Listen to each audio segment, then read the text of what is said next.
Yang saya hormati dan saya banggakan, Jaksa Agung Republik Indonesia Profesor S.T. Burhanuddin beserta seluruh jajaran Kejaksaan Agung yang saya banggakan. Yang hadir Menteri Pertahanan Jenderal TNI Purnawirawan Syafri Samsudin, Panglima TNI Jenderal TNI Agus Subianto, Menteri Keuangan Saudara Purbaya Yudi Sadewa. Ada profesornya enggak? Belum. Sebentar lagi lah.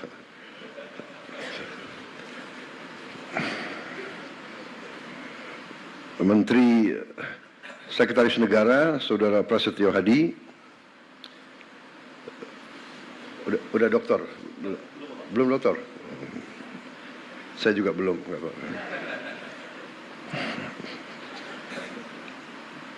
Kepala Badan Pengawasan Keuangan dan Pembangunan BPKP, Kepala BPKP Saudara Muhammad Yusuf Ateh.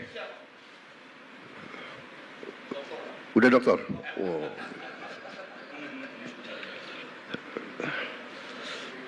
Siapa yang belum saya sebut? Saudara-saudara sekalian, hadirin undangan serta rekan-rekan pers dan media yang saya hormati.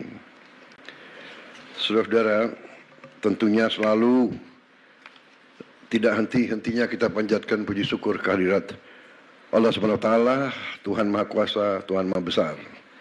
Segala kebaikan, karunia, kesehatan yang kita terima. Sehingga hari ini kita bisa hadir di Kejaksaan Agung untuk menghadiri suatu acara walaupun simbolis, tapi acara penting, yaitu penyerahan uang pengganti kerugian negara sebesar 13 miliar triliun, sorry. Enggak kita bayangkan ya uangnya. 255 miliar 244 juta 538 rupiah dan 149 ribu rupiah. Saudara, saya ucapkan terima kasih dan penghargaan kepada semua jajaran, terutama Kejaksaan Agung yang telah dengan gigih bekerja keras untuk bertindak melawan korupsi, manipulasi, penyelewengan. Saudara-saudara, 13 triliun ini kita bisa memperbaiki renovasi 8.000 sekolah lebih. 8.000 lebih sekolah. Kalau satu kampung nelayan kita anggarkan 22 miliar, kampung untuk nelayan dengan fasilitas yang selama 80 tahun Republik Indonesia berdiri tidak pernah diperhatikan dan tidak pernah diurus. Sekarang kita memperbaiki, kita membangun desa-desa nelayan dengan fasilitas modern. Rencananya sampai akhir 2026 kita akan dirikan 1.100 desa nelayan. Tiap desa itu anggarannya 22 miliar. Jadi 13 triliun ini berarti kita bisa membangun 600 kampung nelayan. Satu kampung nelayan itu kepala keluarganya 2.000. Jadi kalau dengan istri dan anak 3 itu 5.000 per desa. Kalau kali 1.000 itu 5 juta. 5 juta orang Indonesia bisa hidup layak. Itu kalau 1.000, kalau 600 berarti 5 juta rakyat Indonesia. Ini saya ibaratkan arti daripada uang yang nyaris hilang. Dan ini baru satu sektor, kelapa sawit, dan satu bentuk penyimpangan, yaitu tidak diutamakan atau tidak dipatuhi kewajiban untuk menyediakan kebutuhan bangsa dan negara, padahal ini adalah bumi dan air milik bangsa Indonesia. Hasilnya diambil, dikeruk, dibawa ke luar negeri. Rakyat dibiarkan kesulitan minyak goreng untuk berminggu-minggu. Ini sebetulnya menurut saya ya sangat kejam, sangat tidak manusiawi. Apakah ini benar-benar murni keserakahan atau ini bisa digolongkan subversi ekonomi sebenarnya? Jadi saya sampaikan penghargaan saya kepada kejaksaan, terima kasih. Tapi saya ingatkan masih banyak tugas kita, masih banyak tambang yang ilegal. Kerugian kita juga mungkin puluhan triliun kalau tidak ratusan triliun. Kegiatan-kegiatan ilegal sebagaimana dibuktikan oleh kita beberapa saat yang lalu dengan kita hentikan penyelundupan timah dan turunan-turunannya dari Bangka Belitung oleh Satgas Penertiban Kawasan Hutan dibantu oleh TNI secara masif dan lembaga-lembaga lain, kejaksaan, polisi juga membantu, bea cukai, semuanya. Itu kerugiannya juga cukup besar. Diperkirakan kerugian itu 40 triliun setahun, dan ini sudah berjalan kurang lebih hampir 20 tahun. Jadi kita bisa bayangkan 30 triliun atau 40 triliun, katakanlah kita ambil angka rendahnya, katakanlah 20 triliun tiap tahun, yang sebenarnya lebih, kurang lebih ya.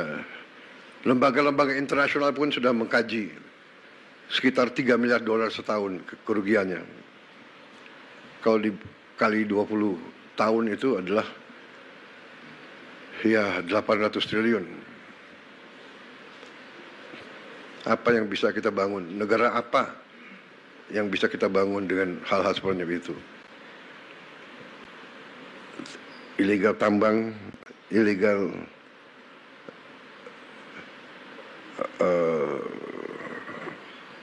komoditas-komoditas lainnya, dengan segala bentuk cara dan modusnya. Ada under invoicing, ada over invoicing, intinya misinvoicing, yaitu penipuan, nipu kepada bangsa Indonesia yang sudah dengan begitu baik memberi fasilitas, memberi lahan, memberi HGU. Jadi saya kira intinya itu, saudara-saudara. Selamat atas pekerjaan ini. Jangan surut, jangan malas, jangan menyerah. Ya. Berbuatlah yang terbaik untuk bangsa, negara, dan rakyatmu, saudara-saudara. Ya. Harta, apalagi didapatkan dengan cara yang mengorbankan rakyat kita, itu harta itu adalah harta yang haram, rezeki yang tidak baik, dan ujungnya pasti akan membawa ketidakbaikan kepada siapapun dan keluarganya. Saya sudah melihat terlalu banyak ya, pejabat yang lengah atau lemah iman, lemah akhlak, melakukan tindakan dan akhirnya termasuk keluarganya yang menderita. Pengusaha-pengusaha pun saya ingatkan, dunia semakin sempit, bumi semakin kecil oleh teknologi dan peradaban, sehingga kalau saudara menganggap ya kalau mereka para pengusaha-pengusaha serakah itu menganggap bisa menipu terus-menerus bangsa sebesar Indonesia, ya saya kira itu kita akan buktikan bahwa kita masih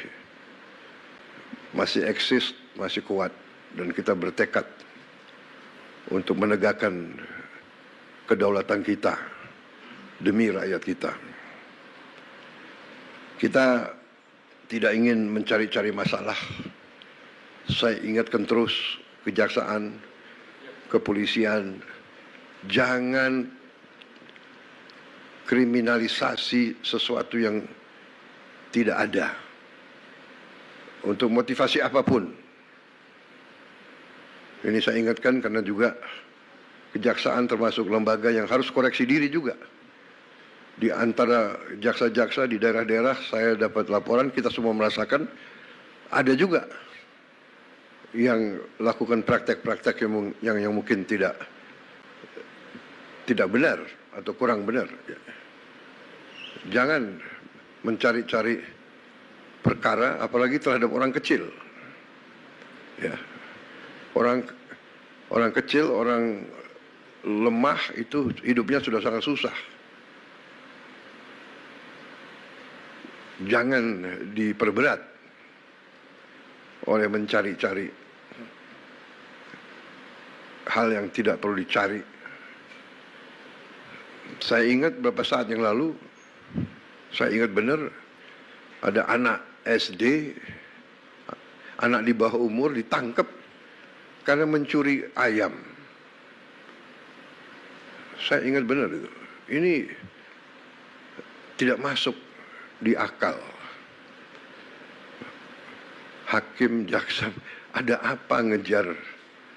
Iya kan? Anda pasti ingat peristiwa itu. Ada lagi ibu-ibu ditangkap mencuri pohon. Mungkin ingat juga peristiwa itu. Ya. Ada apa? Penegak hukum harus punya hati. Hanya punya hati. Jangan istilahnya apa? Tumpul ke atas, tajam ke bawah. Itu zolim, itu angkara murka, jahat. Orang kecil, orang lemah harus dibela, harus dibantu. Kalau perlu si hakim, si jaksa atau si polisi pakai uangnya sendiri ganti ayamnya, anaknya dibantu. Anak itu saya ingat saya panggil tuh ke Hambalang, saya kasih beasiswa. Hal-hal semacam ini saya percaya sudah tidak terjadi lagi. Saya berharap. Tapi ingat rakyat kita ini sekarang pandai dan sekarang ada teknologi. Kalau ada apa-apa, mereka punya gadget. Yang repot, laporannya selalu langsung ke presiden, itu yang capek itu. Pak Prabowo begini, waduh, saya harus bereaksi karena itu rakyat kita, rakyat saya harus membela mereka. Saudara-saudara harus bantu saya menegakkan kebenaran, membela yang lemah. Yang kuat dia akan kuat. Tapi yang kuat kalau melanggar hukum, ya kita adu kekuatan. Kuat negara atau kuat mereka. Jangan mereka ngira Indonesia lemah. Saya kira itu dari saya. Selamat dan marilah kita bersama-sama berjuang untuk menyelamatkan semua kekayaan bangsa Indonesia. Bangsa Indonesia sangat kaya. Sangat kaya. Kalau kita bisa kelola dengan baik. Kalau kita punya keberanian untuk kelola dengan baik, Indonesia akan cepat bangkit. Saya percaya itu. Saya yakin itu. Kebetulan ini pas 1 tahun saya dilantik sebagai presiden. Jadi saya merasa ini istilahnya tanda-tanda baik. Di hari 1 tahun saya menyaksikan pemerintah Indonesia, kejaksaan sebagai bagian dari pemerintah Indonesia memperlihatkan dan membuktikan kepada rakyat kerja keras, kerja yang gigih, yang berani, sehingga bisa membantu negara menyelamatkan kekayaan. Ingat, kalau kita lihat ini sama dengan 8.000 sekolah kita perbaiki. 5 juta nelayan bisa hidup. 5 juta dengan uang yang ada di sini. Saya ini greget, saya ingin kalau bisa kita kejar lagi itu, ya, kekayaan yang diselewengkan. Terima kasih. Selamat bekerja di atas jalan yang mulia. Wassalamualaikum warahmatullahi wabarakatuh. Salam sejahtera, shalom, salve, om, santi, santi, santi, om, namo buddhaya. Terima kasih.